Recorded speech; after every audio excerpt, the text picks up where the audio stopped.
Close your eyes for a moment.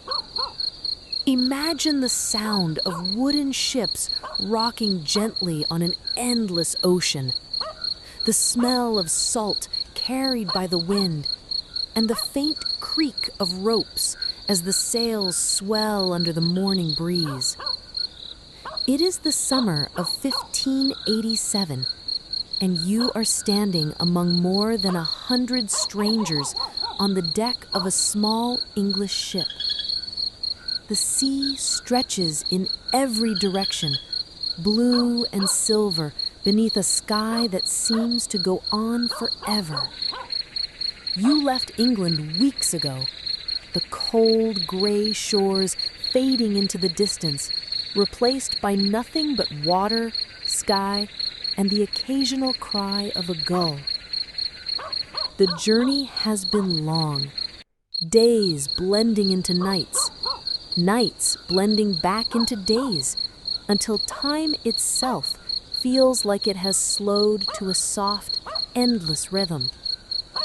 The air smells faintly of tar from the ship's planks, mixed with the scent of salted fish, hard bread, and the unwashed clothes of travelers who have been at sea far too long.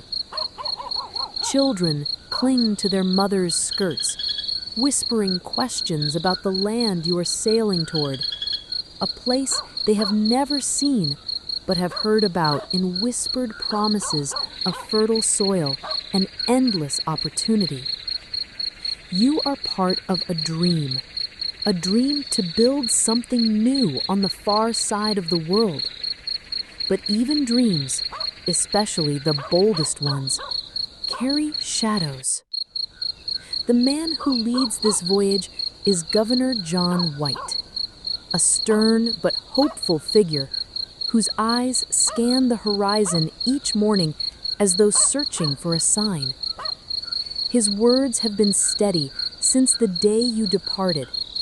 This new colony will be a place of safety, a chance for a fresh beginning.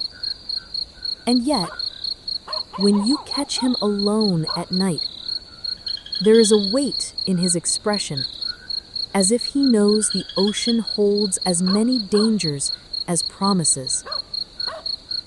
One evening, as the sun dips low and the sky burns with shades of gold and crimson, the lookout calls out, "Land!" A thin strip of green appears in the distance. Roanoke Island. Your future and your fate will be decided on that shore. You do not yet know that history will remember this voyage, not for its triumphs, but for the mystery that will swallow it whole. The first days on Roanoke Island are filled with a cautious kind of excitement. The ships have anchored just off the shore, their tall masts swaying gently in the summer breeze. Men row smaller boats to carry supplies, barrels of water, crates of tools, sacks of seed, onto the soft, sandy beach. The island is green and alive.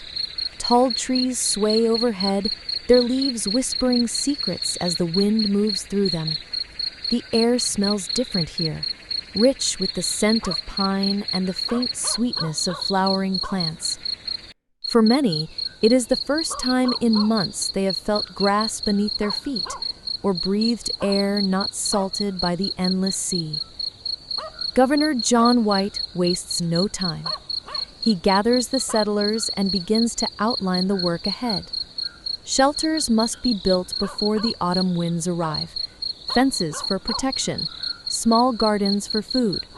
There is a sense of urgency in his voice, not fear exactly, but the understanding that life in the new world will not wait for them to settle in slowly. The first nights are restless. In the distance, strange animal cries echo from the forest. Some swear they hear human voices calling in the dark, though when torches are lit and men go searching, nothing is found. The native people of the region, Algonquian tribes, are seen only at a distance, watching quietly from the tree line, their presence felt more than heard. Despite the unease, work continues. Men fell trees and shape the logs into rough cabins. Women tend to cooking fires, boiling cornmeal into thick porridge. Children chase each other through the grass, their laughter momentarily drowning out the creak of tools and the thud of axes. One afternoon, as the sun filters through the leaves, you pause to look around. The settlement is beginning to take shape. It is still small, only a scattering of cabins and a central meeting area, but it feels alive. It feels like the beginning of something. Yet, even in these first weeks, there are signs that survival will not be simple. Hunting parties return with less food than expected. The soil is not as rich as they had hoped, and some crops fail before they can even sprout. The summer days are hot and heavy with humidity, and storms sweep across the island without warning, soaking everything in minutes. At night, you sometimes wake to the sound of wind moving through the forest, but mixed within it is something else, a low, almost human whisper. You tell yourself it's only the wind, but deep down, a part of you wonders if the island is trying to speak. Weeks pass on Roanoke Island. The settlement grows, but so does an unshakable feeling that something is not quite right. It begins with small things. A fishing net left drying on the shore is found the next morning, torn apart as if by sharp claws, though no one sees any sign of large predators. A stack of firewood disappears overnight, leaving only damp footprints in the mud. The prints are human, but smaller than most men's. At first, the settlers laugh it off. They tell each other it must be curious animals, or maybe a prank by the native people nearby. But Governor John White is not so quick to dismiss it. He knows that in this wild, unfamiliar land, a small problem can grow into a threat. Then the whispers return. Late at night, when the fires burn low and the sky is filled with cold, silver moonlight, some hear faint voices drifting in from the forest. They are too soft to understand, but there's a rhythm to them, like chanting or a slow, steady song. No matter how many times men go into the trees to investigate, the sound fades before they can find its source. The native tribes remain distant. Occasionally, a lone figure is spotted at the edge of the woods, watching the settlement in silence. No weapons are drawn, no words are exchanged. They simply turn and vanish between the trees before anyone can approach. Tension begins to creep into daily life. Supplies are running lower than expected. The soil refuses to yield enough food, and the hunters return with fewer animals. The ocean, once generous with fish, now offers only empty nets. One evening, as the sun bleeds red into the horizon, a storm rises suddenly from the sea. Winds howl through the unfinished roofs, and rain pounds against the walls like fists. In the chaos, a young boy vanishes. His parents search desperately, calling his name into the storm, but their voices are swallowed by the wind. When morning comes, there is no sign of him, only a single small footprint in the wet earth, leading toward the forest. Fear spreads like a shadow over Roanoke. Some whisper that the island itself is cursed, that it does not want them here. Others speak of spirits, or of tribes who protect the land with magic. No one knows the truth, but one thing is certain: the settlers are no longer alone. And in the stillness of night, when you close your eyes and try to sleep, you feel it too, the quiet, watchful presence just beyond the edge of the firelight. The summer heat hangs heavy over Roanoke. Crops fail again. Hunger gnaws at the settlers like an invisible hand. Governor John White knows something must be done. Supplies from England are the only hope. The decision is painful. It means leaving his family behind, his daughter Eleanor, and his newborn granddaughter, Virginia Dare, the first English child born in the New World. White promises he will return quickly. A few weeks, he tells them, just enough time to bring back food, tools, and more settlers to strengthen their numbers. The day of departure arrives. The ocean glistens under a pale morning sun, its surface calm, hiding the dangers beneath. The settlers gather at the shore to say their farewells. Some weep openly. Others stand in silence, their eyes fixed on the horizon. Virginia's small hand clutches her grandfather's finger. She is too young to understand that when he lets go, months might pass before she sees him again. White boards the ship, the wood groaning underfoot, the sails snapping in the wind. From the deck, he waves one last time as the settlement grows smaller, until it is only a dark smudge against the endless green of the forest. The journey across the Atlantic is long, but fate has worse delays in store. When White reaches England, he finds his country on the brink of war with Spain. The Spanish Armada is threatening invasion, and every ship, merchant or supply, is seized for defense. White pleads for passage back to Roanoke. He begs the Queen's advisors, but they turn him away again and again. Weeks turn into months, months into years. The seasons pass in Roanoke without him, each one a test of endurance for those he left behind.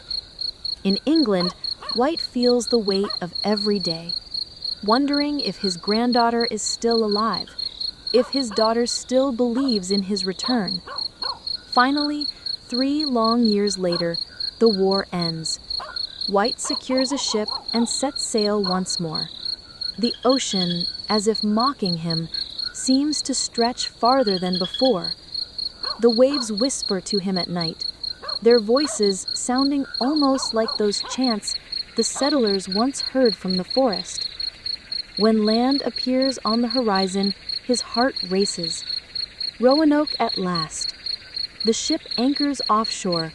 White boards a small boat, the oars dipping silently into the water. He can see the trees lining the shore, the familiar curve of the beach, but no figures wait to greet him. The settlement lies silent. The first thing John White notices inside the settlement is the silence. It is not the ordinary stillness of a quiet morning, but an absence so complete it feels unnatural. No chickens scratching in the dirt, no children's laughter echoing between the cabins. Even the air seems heavy, as though holding its breath. He moves cautiously, his eyes scanning for movement. The houses stand in neat rows, empty, abandoned.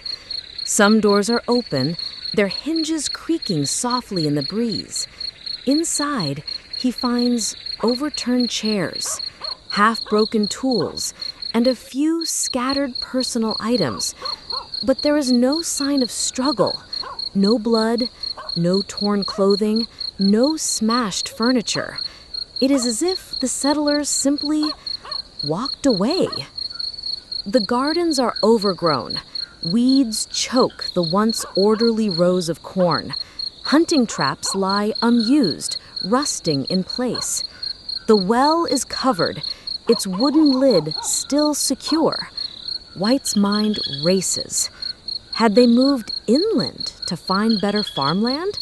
Had they sought refuge with the nearby tribes? Or had something else driven them away? He follows a narrow path toward the palisade wall.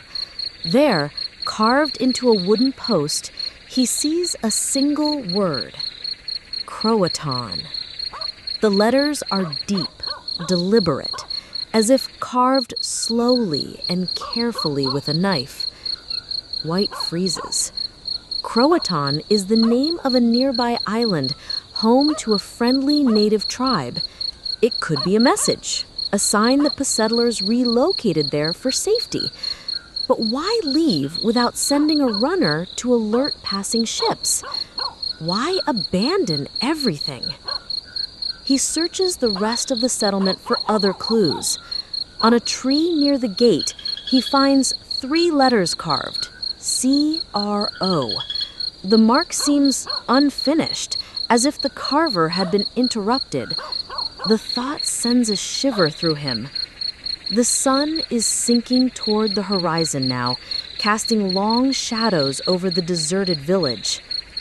White knows he cannot linger here after dark, not without his own armed men to protect him. He returns to the shore and signals the ship. Tomorrow, he tells himself, they will sail for Croatan Island. They will find the settlers.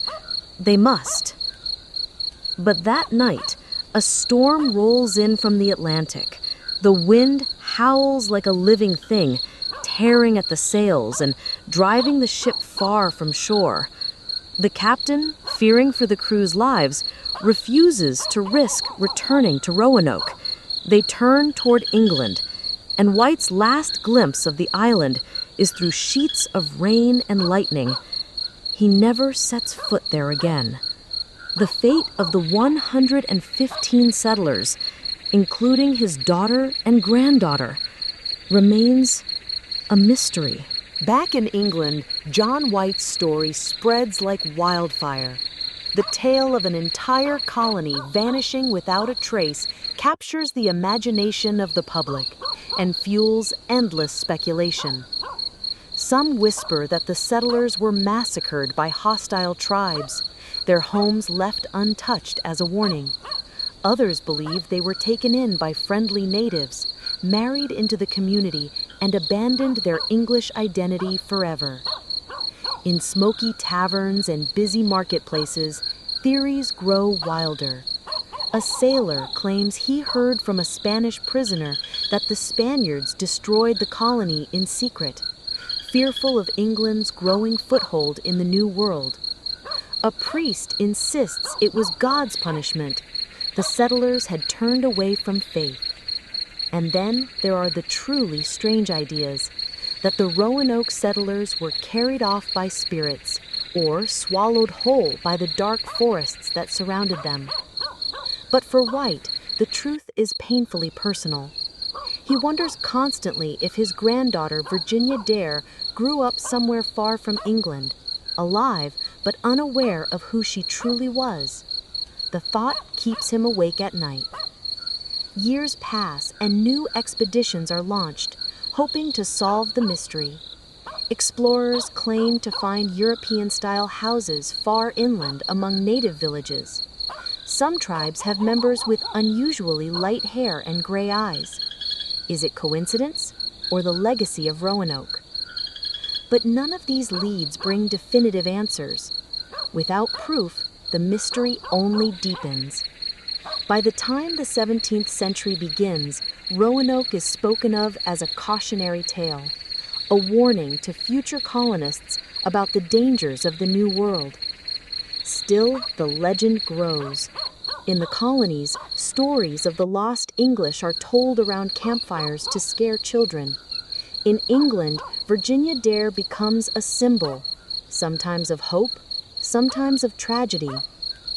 Generations later, American writers will weave the tale into folklore.